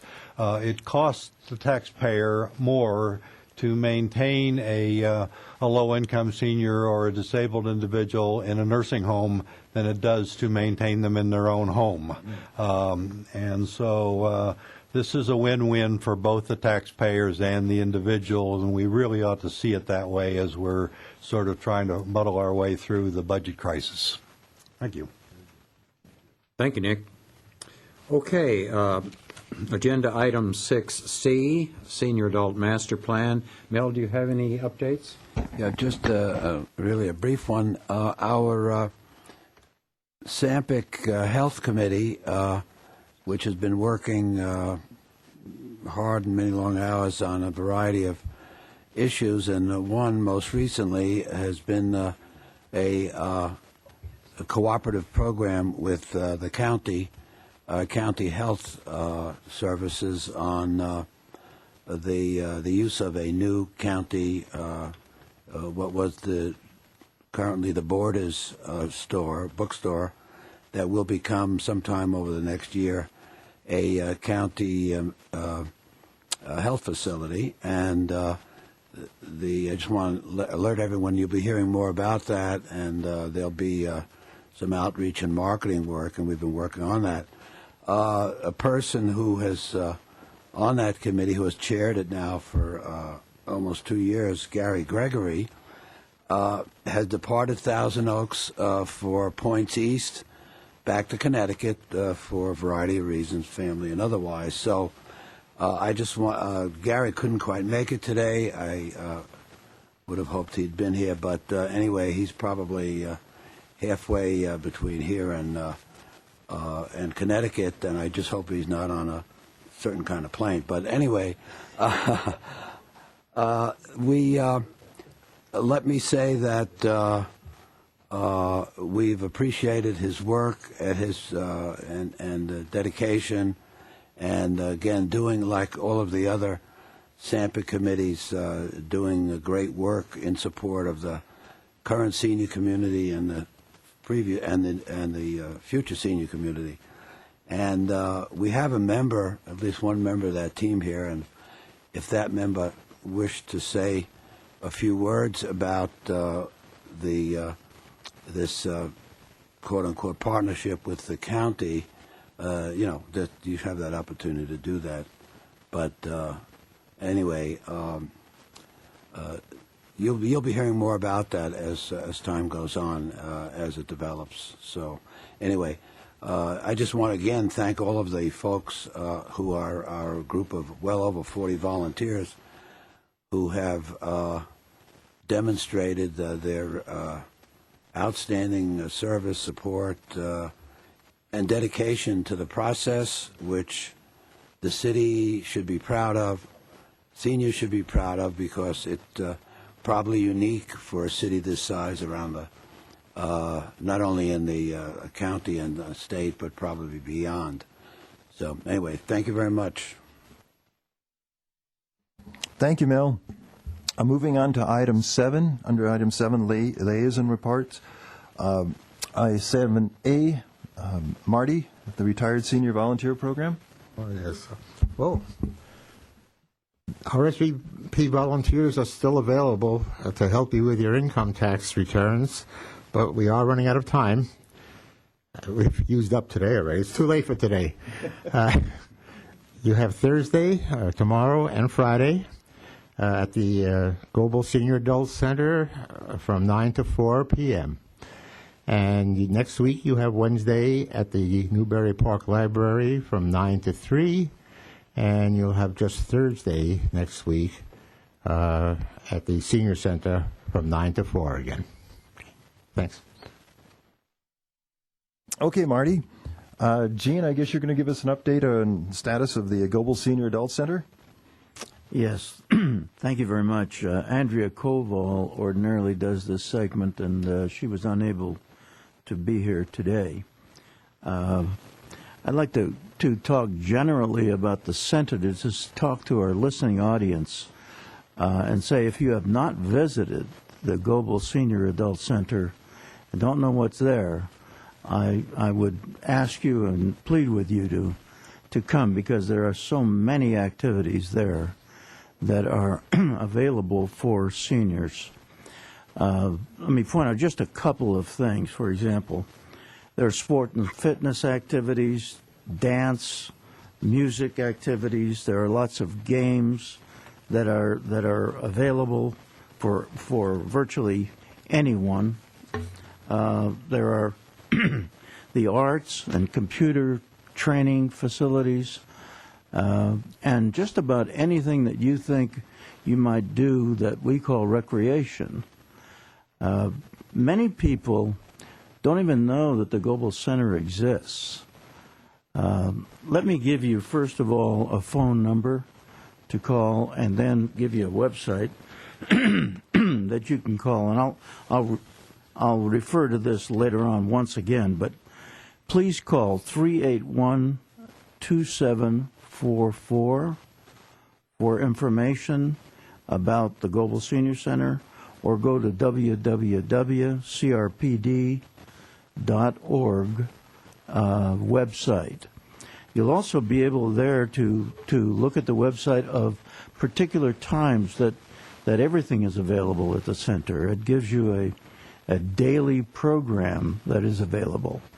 I noticed one of the things that is coming up, and so appropriate to the fact that we have a transportation program today, is on the 15th of April. There's a transportation training on public bus that's being offered at the center. Mike, do you know what the time of that? Because I don't know what that is. That's on the 15th. Audrey?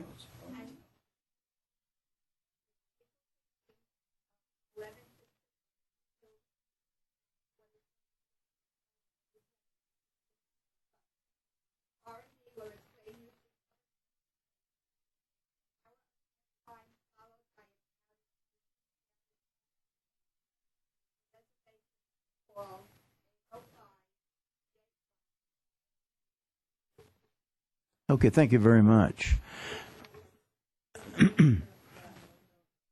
Pardon? Why don't you repeat some of that on TV? Do you remember that? It wasn't heard on television. Oh, okay. It was not in.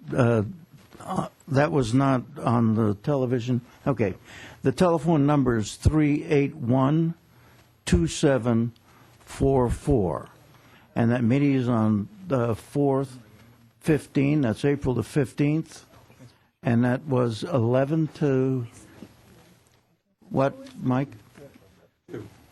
11 to 2. That's 11 to 2. Okay. Yes, thank you very much. And it's called the transportation training. It is transportation training on public bus. Okay? For everyone. Also, the phone number is 381-2744. Okay. I might also mention that this coming Sunday, there is a very large and wonderful garage sale that will be going on at the center. There are more than 20 booths where you are going to be able to pick up all kinds of things. Francine Sprigel has one of them. 20 cents? Please.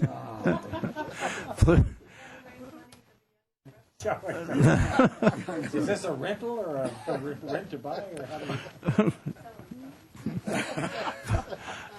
Please attend the garage sale. It's a gala event, I can assure you. Also, the commission. Pardon? 10 till 2. That's right. The Global Senior Adult Commission also has a hot dog stand that is available if you come hungry. I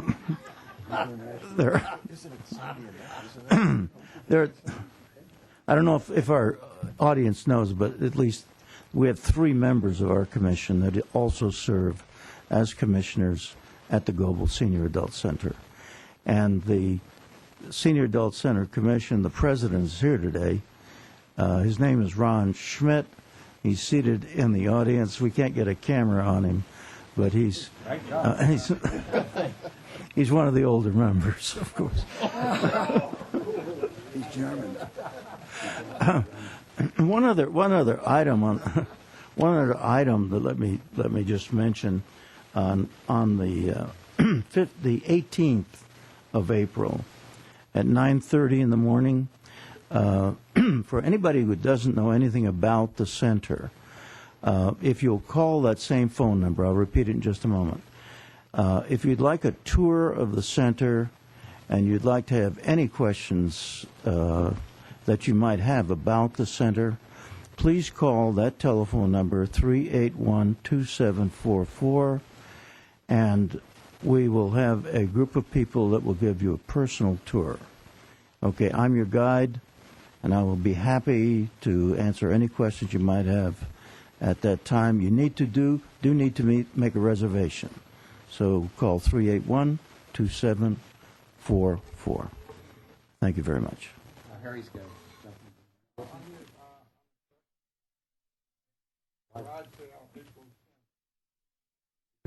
Yes. I'm sorry. On the garage sale, April 10th, Sunday, it's from 8 to 12, not to 10 to 2. That's correct. I thought it was to 1. Plus or minus an hour. Harry is correct. It is from 8 to 12. Thank you, Harry.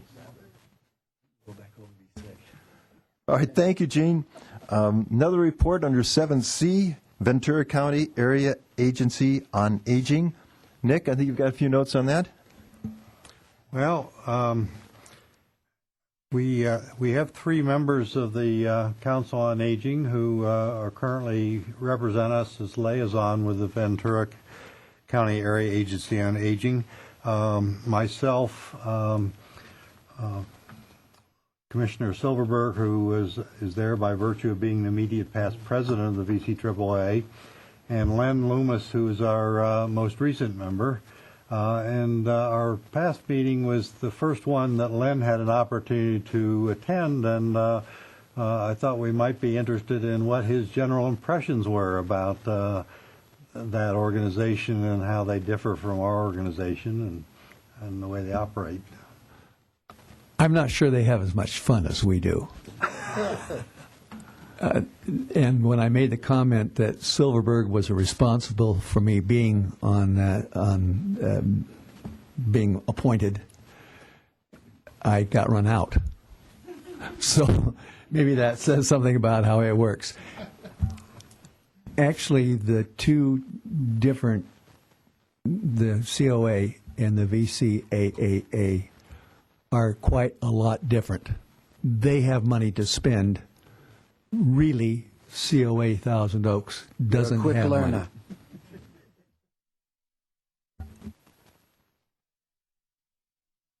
Thank you, Leonard. Way to shut him off. All right.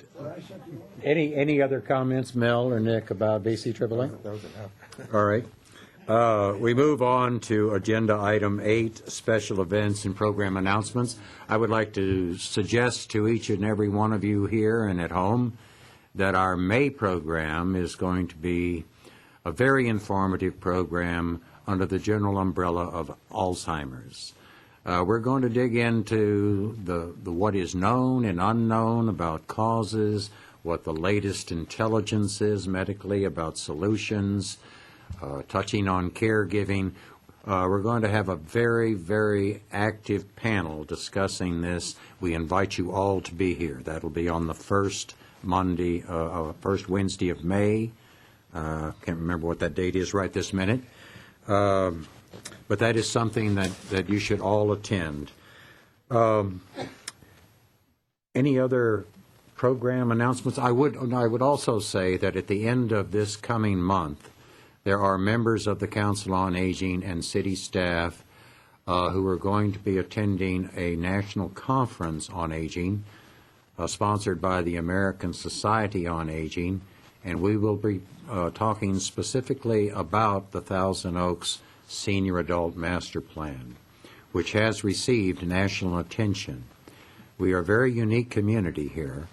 Our efforts on developing a master plan is unique in the sense that we've evolved people such as yourself, a very active, amazing group of volunteers that have done the work that would have cost hundreds of thousands of dollars if done professionally. So number one, we salute all of you that are SAMPIC volunteers, and any of you who might be interested in attending the ASA conference in San Francisco, which I believe is on the 29th through the 28th through the 30th, 25th through the 29th. Information can be found out about that by calling 449-2743. Any other announcements at this time? Yes, Mike. Thank you. If I could make one announcement for the upcoming April 20th, that's a Wednesday, 7:30 p.m. in this boardroom, the Traffic and Transportation Advisory Commission We'll be studying the issue of fares and raising the eligibility age. Anybody that would like to come to give public testimony is encouraged to attend, or alternatively, they can either mail or email us information. There will be a half-page ad in the Thousand Oaks Acorn next Thursday. I believe that's the 14th, and so all the information will be in there. But just real briefly, the email address is www.totransit.org. Thank you, Mike. That's 7:30 p.m. All right. Well, moving on to item 9, Commissioner comments. I would like to start off myself by commenting on our grand leader. Francine Spriegel completed the marathon this past couple of weeks. And, yeah, and sloshed through. I think some of the intersections were knee deep, but somehow or another she made it. Yay! Look at that now, see. Do you have any comment? Do you suggest we all do this? Suggest all you want. We're not listening. At this time, we are at commissioner comments. I would welcome the leave it open to the commissioners here if anybody wants to say anything specifically about our good friend Carol Freeman. We've already given her our blessing, but I think some of us may want to say what we have to say. Nick? Yeah, I'd like to personally welcome Carol to the Society of Traveling Retirees. I know that we've compared some notes, and we're both going to be in Poland later this year, but we haven't quite synced the dates yet, but there's time to do that.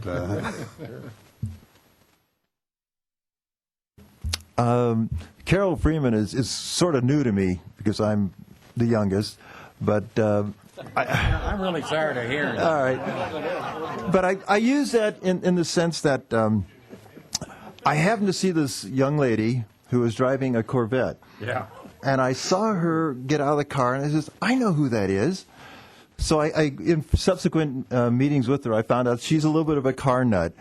And I'm happy for that. I'm glad to see she's perpetuating that. Even though I'm a Ford and Mopar kind of guy, I wish you the best in seeing the USA in your Chevrolet. Good luck.